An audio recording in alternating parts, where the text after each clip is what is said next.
Em, can you believe we started Interview Boss in 2021? Not really. It's insane. That's a lot of episodes and a lot of hours of talking. Oh my gosh, it is. And if you're scrolling through all of our episodes, you might scroll straight past something that you really, really needed. Yes, we're always getting messages from people asking us to do an episode on something, and I'm like, we already have. So we've put together playlists to help you find the episodes that are exactly what you need, suited to your situation. They're all categorized. If you're applying for jobs, we have episodes about resumes, cover letters, job ads. If you've been offered your dream job, we have episodes on resigning, exit interviews, and how to impress at your new company. And we even have a very special playlist that's very popular for if you have an interview coming up immediately and you need just our most recommended hard-hitting episodes between now and then. For all our last-minute listeners.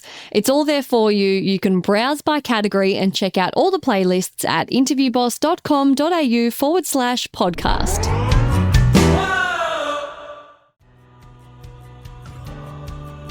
You don't have to be the big dog implementing policies. You can be the little dog that's just making a subtle difference on a day-to-day basis.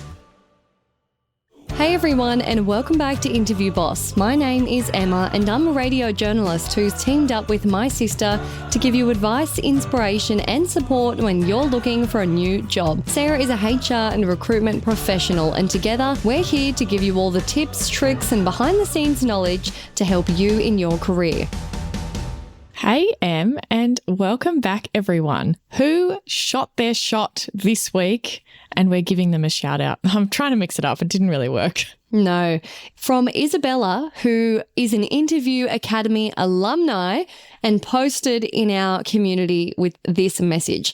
Hi, I just had my second round panel interview yesterday that also includes a 15-minute micro training demo. After following the Interview Academy for 3 days, I walked in feeling good about my best bits and solid about my career story. Huge for a career transitioner like myself.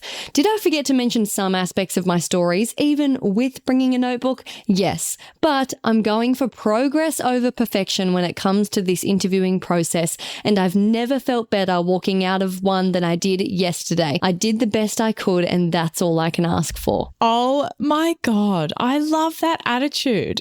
How good is the way that she's feeling good walking out? And I like that we're reflecting on the interview before we know whether we got the job or not. That is so important, because I think some people decide how well they did in the interview by whether or not they got the job. I'm like, that doesn't follow. Like, you can have a good interview and not get the job, or a bad interview and still get the job. I want you to judge yourself by how you're feeling at the end. Did you do yourself justice? Did your strategies work? How are you feeling about it? And I love that she's talking about all the things we did in the academy. It's amazing. Yeah, there's no better feeling than walking out knowing you did awesome in something that is typically rushed, nerve-wracking, unprepared for. They're the things that come to mind with interviews. A lot of people don't really prepare enough, but she prepared, she feels good about it, and we don't even care what the outcome is, because that is what counts. Totally. And like, forgetting some parts of your stories, that's always going to happen. You are never going to get your stories 100% right. And you kind of don't need to either. Like, as long as you get the main gist and the main points, it's still going to be so much better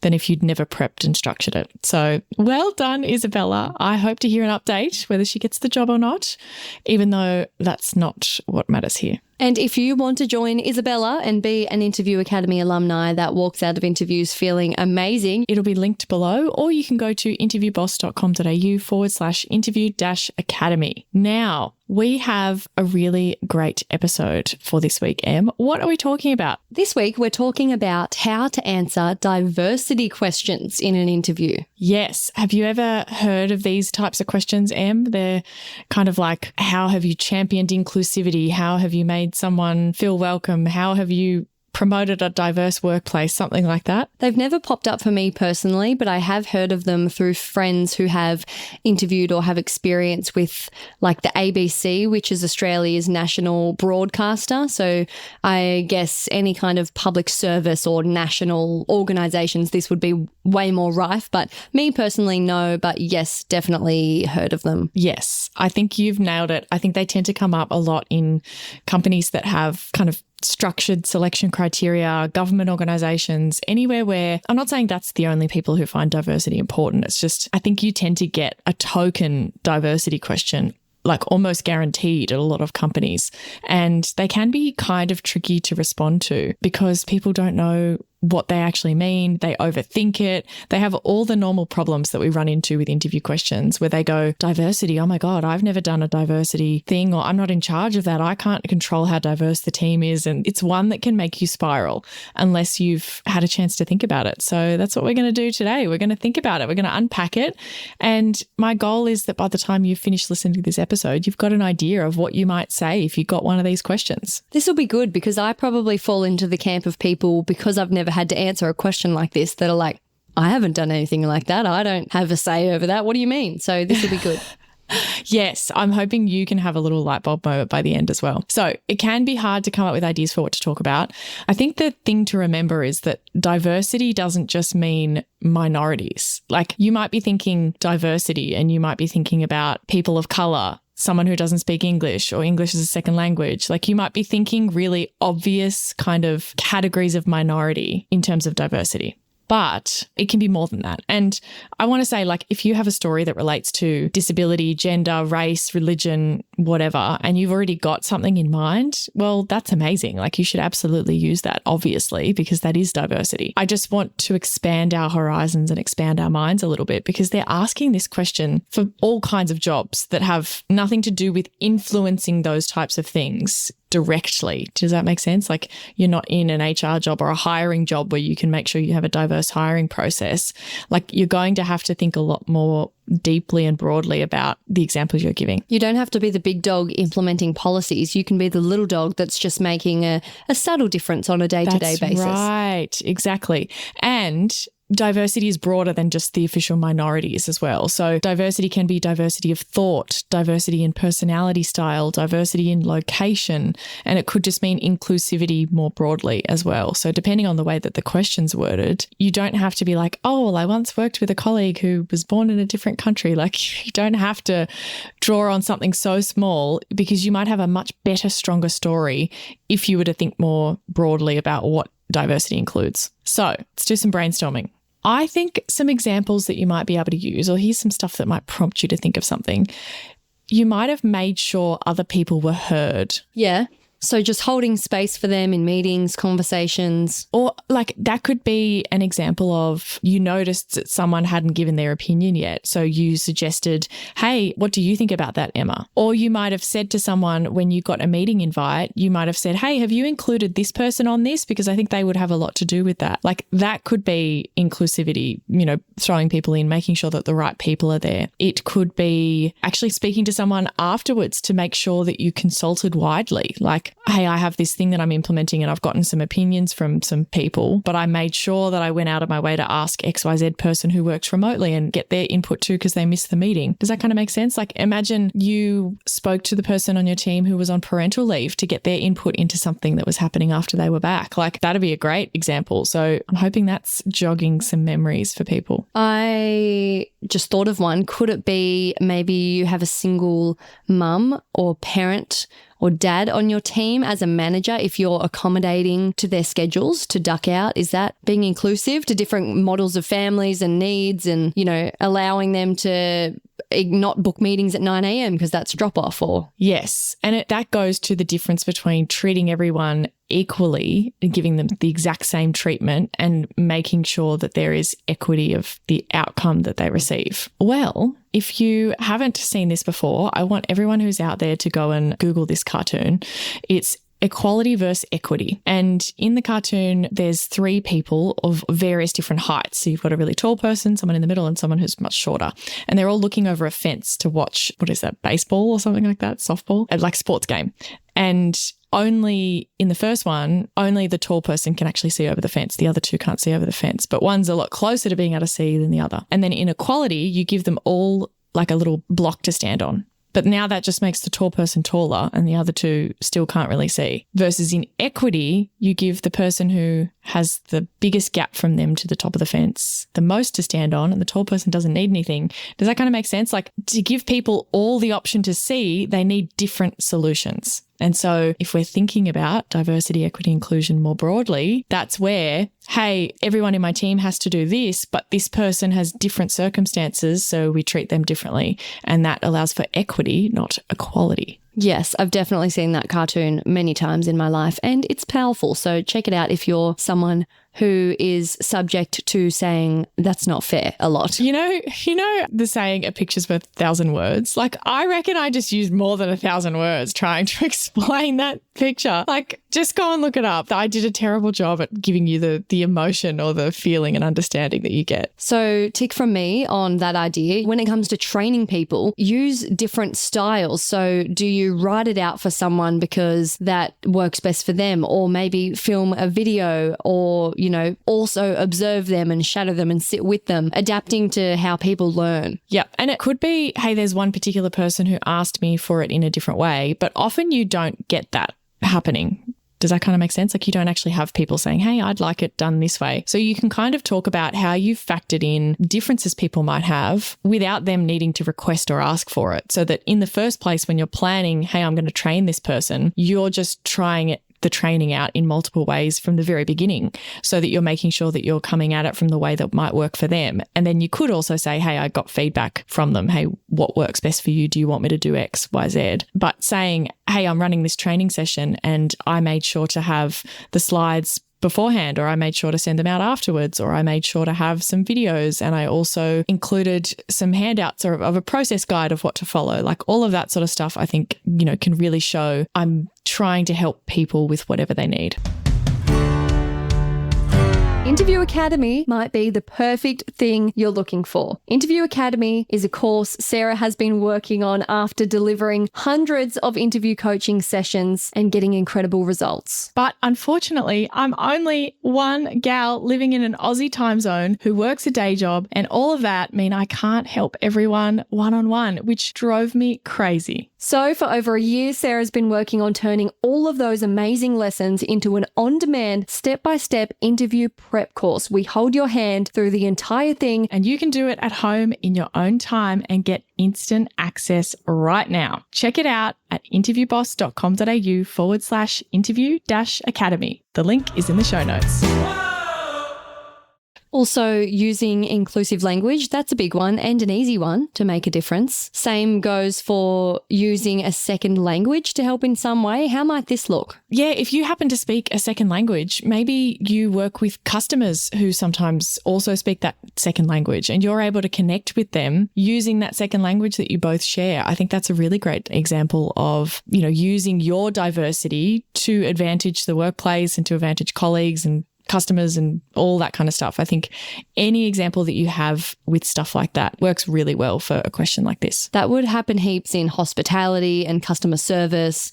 Yeah, that's awesome. Have you accommodated someone's religion in some way? Maybe changed meetings around prayer or fasting, or swapped shifts? Just trying to factor this in. Yep. You could even link that in with, I've got plenty of examples on religious dietary requirements. So are you the person that sometimes has to organize different events or RSVP for people to functions that they might be going to? You've asked them the first time and they say they need kosher, they need halal, they need some other kind of dietary restriction. They're a celiac. Yeah, true. I mean, it's not probably, I wouldn't go, and then I remembered all the people who are vegetarian. It is diversity. It's just probably not your strongest one. But it's helpful if you can kind of say, hey, I know all these people have all these different things, and there's allergies and there's this and that. And once you've asked them the first time, do you remember that for next time, for the next event? Have you then gone out of your way to accommodate, hey, instead of just ordering the same thing that we normally order, I remember last time this person couldn't eat anything. Have I factored that in next time without them having to ask? Or have I included on the RSVP form a place for people to say, here's my dietary, here's my accommodation that they need? There's a little example that I actually did recently where we have a company intranet, and on it there's a little place for you to put in company events and stuff. And so we add on things that are going on around the business, but also we put in public holidays just so that people know when the public holidays are coming up and stuff like that. So that's always been the case. But recently I thought, well, I'm adding in Easter because it's a public holiday, but it's also a religious celebration as well. what about the other religious celebrations? They're not public holidays in Australia, but I think it'd be very helpful for people to know, hey, this person in my team, I know that they are Greek Orthodox. I know that they happen to be Muslim. I know that they happen to be Jewish. I know that they happen to be celebrating whatever festival it is, because some of that stuff can be really relevant to the workplace because they might be interested in taking time off, particularly around things like Ramadan and fasting. There might be like other considerations you can make to letting people finish early so they can get home for sunset so that they can eat, all that kind of stuff. So I didn't make any accommodations for people, but I did put all of those major holidays up onto our company intranet. And it didn't change anything immediately, but it just meant that when everybody went to see the events, it said, hey, did you know that it's Eid today? Did you know that it's Holi next week or next month? Like all of these different festivals that people knew. And I got quite a few comments actually from people saying, hey, I love how that's on there now. Like it helps me know what people in my team might be doing. Like Greek Orthodox Easter is at a different time of year than regular Easter. I do know that because I have a best friend who's Greek Orthodox, and every year I see her Instagram stories because I ask her, what are you doing for Easter? And she's like, it's not Easter yet for us. Yeah, but then you only know that it was Greek Orthodox Easter after when you've come back from the weekend. Whereas imagine if you were able to say, hey, it's Easter this weekend for you, right? Like how nice would that be? So I think that's a great example that I've just thought of that I didn't think of at the beginning of this episode. Have you got any others coming to mind, Em? Can you just like call out people if there's like someone in your office that makes comments that are a bit... Absolutely. Like, yeah. you know that one office person that lets their opinions be outside thoughts when they should have been inside thoughts? Calling that out on behalf of other people in the office who you know will take offence from that. Yep. Absolutely. I have personally done quite a lot of feminist educating around my office and in previous offices, both subtle feminist power moves and also really overt, like, you really can't say that, or no, that's not really true. Yeah, you could definitely use an example like that. And the bonus with using one like that, it also works for conflict as well. I would just make sure that it's enough of a story, because it can be easy with something like that to be like, okay, I've got this whole answer and this is going to reflect on how I approach diversity, equity, inclusion in general. And it's just someone said something and then you send an email to them afterwards saying, hey, don't say that next time. And it's like, there's no result, nothing happens. Like it works if you're in a pinch for sure, but I'd try and pick one that actually has a bit more to it, where you actually followed up, where there was a result, where there was something else, or maybe it's a part of a broader thing. Hey, I often have conversations with people. Here's an example of one of them. You just have to make sure it's a decent enough actual story for you to talk about. What else? We're trying to get ideas flowing. What else have you done in terms of for your actual job? Because I think that's something to really reflect on, is like, how do you make it part of what you actually do every day? Now, part of my job is to actually do stuff like this. So that's not very helpful. But for you, Em, what about when you're putting together your news stories? Like, are you making sure that there's diversity in news stories? Like, have you ever confirmed someone's pronouns before you went to actually update a news story or something like that? Like, have you factored diversity into what you were announcing? Yes, but I guess that more comes into making sure that I'm interviewing the relevant people. So, for example, when I'm talking about domestic violence, for example, which has been a big news topic lately, if the government has released reforms, so to say, I'll go to Women Illawarra, which is the local branch, the women's organisation, for their reactions and commentary, because I'm uplifting the voice that is at the forefront of the story, rather than just letting a politician tell me, well, this is great and this is going to help women. Well, let's go to the actual source. So I'm making sure that I'm looking directly, who does this affect? Who do I need to give a platform to here? So I hope you guys, when you're listening, you can hear how all the stuff that we've been talking about is like kind of other stuff around the office, interpersonal things. That is going to be way more powerful if you have an actual work-related example. Like if you're a trainer, if you're a teacher, and you've got an example in your actual job of doing what you do, that's always going to be a better one, I think. Because imagine that you responded to this answer or this question, Em, and said something like, yeah, well, look, it's not only a personal value for me, but it's also something that I think is really important in the way that I actually do my everyday work. It's a core value of how I report on my stories. So for example, in stories on news that's breaking that affect a minority, I want to make sure that I give voices to those communities as opposed to just taking the opinions or the perspectives of the authority figure. Like, I think that's a really cool way to answer that question, as opposed to saying, oh, there was a time someone said a sexist remark and I told him not to. It's so much more powerful to say how you influence that in the community. I've just thought of one. I don't know if this is a bit too, I don't know, this is probably not one of the most hard-hitting examples, but with old people, you know, they call me up a lot. They're not tech savvy. And when they're hearing me report on a massive weather event with heaps of road closures, they'll call me up and go, hey, love, I need to get to Bowral for an appointment and I'm in Marshall Mount. How do I get there? And like, you kind of give a bit of an eye roll because you're like, oh, I'm busy. I don't really have time to be your personal navigation, but they're listening to me as a news source. And so I just go, let me have a look for you. I bring up live traffic. I spend the 2 minutes to say, yep, you'll have to take this road. And they're so grateful because they don't have the ability to be tech savvy and look that up. And I send them on their way. So I'm going the extra mile to ensure that everyone has access to the information they need. Absolutely. And look, and it works. And this is what I want you guys to think about with best bits. If that was the only thing that Emma had and she didn't have other examples and she didn't have it in her work and whatever, that's a perfect example. That's an excellent response to that question. But I'm hoping you can see how if you've got other stronger stuff, well, then you're going to choose those.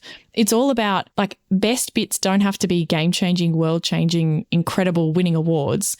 They just have to be the best you've got. Out of all the ones that you've got for that topic, which one do you think is the strongest? Which one do you think is the best story? It's in the title. Yeah, it is. But I think people think like it has to be the best thing you've ever done in your whole life. And it's like, no. It's just the best example of diversity that we've been able to kind of generate. And I have to, call out that we have been breaking the rules a little bit on this episode because we always talk about not starting with the question. But I get that this is one of those categories where you would brainstorm all your best bits, then you would look at the selection criteria and go, oh, diversity, I haven't come up with a best bit, because they may not necessarily cross over into your actual career achievements. So you may have to do a separate brainstorming session for something like this. But I hope that helped. Write in and tell us if you've got other examples. I'm sure there are so many more that we didn't think of. I definitely think if I sat down and thought about it way more, I would come up with more. But I hope we've opened your eyes a little bit to see that there are more opportunities for diversity than just saying, oh, hey, there's a transgender person that I work with and I made sure to do the pronouns. Like, it doesn't have to be that obvious, that tokenistic, if you will. Yes, exactly.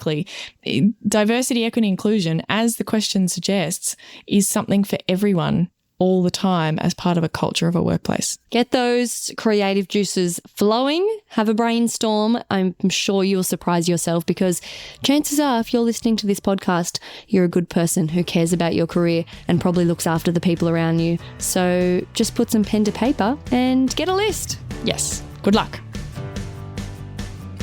Thanks so much for listening to Interview Boss. If you like hearing the sound of our voices, hit that follow button in Apple or Spotify, or better yet, tell someone else who might need us about our podcast and how we can help. That's how we can hit the charts and we can help even more people. We also really need your help over on our Instagram channel. It's looking a bit sad over there. Chuck us a follow and stick around for some of our content. It's a bit sporadic, but we do our best. And you can also slide into our DMs and let us know what you thought of this episode.